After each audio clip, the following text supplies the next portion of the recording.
I confess, I am obsessed with the first century church. Now, doesn't that sound cool and hip? That's what I'm obsessed with. But I love it. I love reading the story of the church in the book of Acts in the Bible. In fact, I would argue with you that you won't find a better action story than reading the book of Acts in the Bible. It's amazing. And why is this important to even look at this? Well, the reason it's important is because of the title of this series that we're launching, simply called Deployed. We've been saying since the beginning of this pandemic and since we have been quarantined, staying healthy at home, we've been saying, hey, the church has not closed.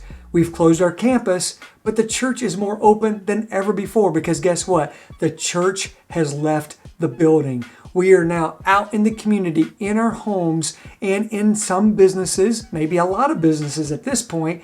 And so right where we are, we can make an impact with the gospel of Jesus Christ.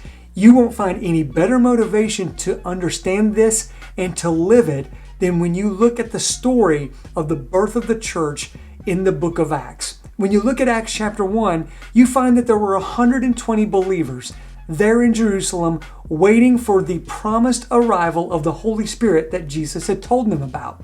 The Holy Spirit fell upon them with great power. And when that happened, the Apostle Peter stood up on the day of Pentecost and he preached this sermon. And 3,000 souls were saved and baptized that day. Talk about exponential growth. Well, just another chapter later, you will see that 5,000 men were also saved and added to the church. What an incredible movement. But that wasn't the end of that story. That was all happening in Jerusalem. While at the same time, the leaders of Judaism, the Jewish leaders, the chief priests, Pharisees, Sanhedrin, they were plotting to end this movement. You know what? They had to be frustrated. They went through all the trouble of making sure Jesus was crucified, hoping that would end the movement. And all it did is make the movement even stronger. The Holy Spirit had come, and now the people were on the move, and more souls were being saved and transformed by this gospel of Jesus Christ.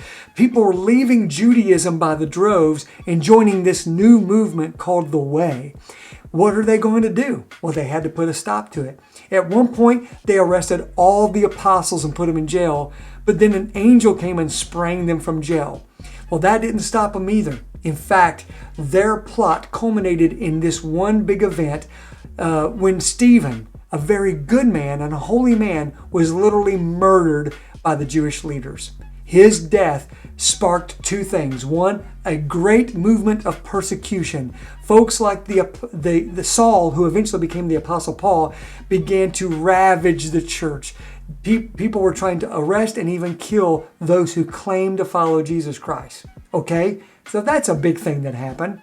But you know what else happened? The church began to scatter. They were here in Jerusalem in the comfort of the temple courts and had been growing exponentially. But then when persecution struck, they scattered to the different cities, villages, and regions outside of Jerusalem.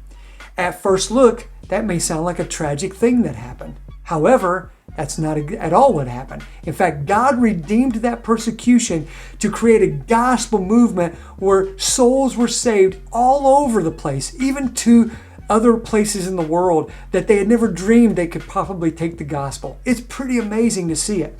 In fact, I want to read to you a list of all the different cities, villages, and regions that were impacted by the gospel of Jesus Christ because of that persecution that began.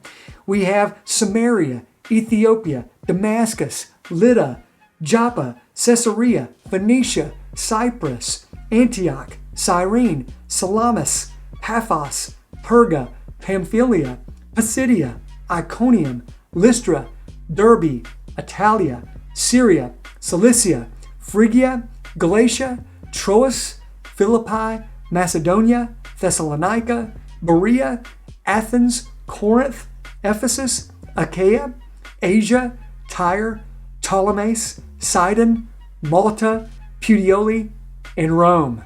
Now listen, friends, that was an outbreak of the gospel of Jesus Christ.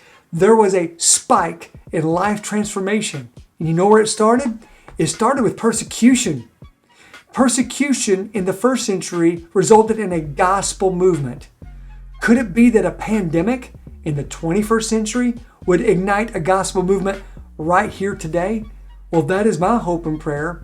And the way for us to actually be a part of something like that is to understand our identity as a church. We're not a group of people that gathers in a building once a week. That's not who we are. I can't wait to do that with you again, and it's going to happen. But that's not all that we are. We are a church that's on the move. In fact, the best way I know to describe our church in accordance to our mission at Hickory Grove Baptist Church is that we are a search party, eradicating lostness in northern Kentucky. I can picture us 6 feet apart all over northern Kentucky, not leaving a single square foot untouched, helping to find someone who's lost and wondering, not sure what purpose there is in life. And we can point them to the love and the hope and the joy and the peace and the salvation that can only come through a relationship with Jesus Christ. They can be found in a relationship with Him forever. But it's up to us to be that search party. You know, a persecution in the first century was absolutely tragic and horrible, but God redeemed it to create something amazing. It is my hope and prayer that we will allow God to use us to redeem this global pandemic, for us to be His hands and feet right where you are, right where you live, right where you socially distance, wear a mask and shop and eat, all those places, wherever you are. If you have faith in Jesus Christ, you are His hands and feet right there. And you can show someone else by your actions and your words who Jesus is and how their life can be changed by Him. If I could give you a next step for you to take today, it would be simply this: be a Jesus freak in a freaked out world. Now that may sound really strange, and it's a hat tip to one of my favorite Christian songs that was ever written and produced by DC Talk, Jesus Freak. Love that song. When I was in college, man, I jammed out to that song. They also ended up publishing a book that's an anthology of stories about martyrs in the history of the church. That book was correctly named Jesus Freaks. What is a Jesus freak? It's just someone who loves Jesus so much that it's kind of hard to miss it. That's the best way I know to describe it. And if that's you, if you allow yourself to love Jesus that much, if you allow yourself to be that excited about your faith, then right where you live, people are going to notice, and it's going to make a difference. Will you be a Jesus freak right where you are, so that you can be an effective member of the search party that's a part of the global movement of the gospel, an outbreak of life transformation that can be what God does through this global pandemic?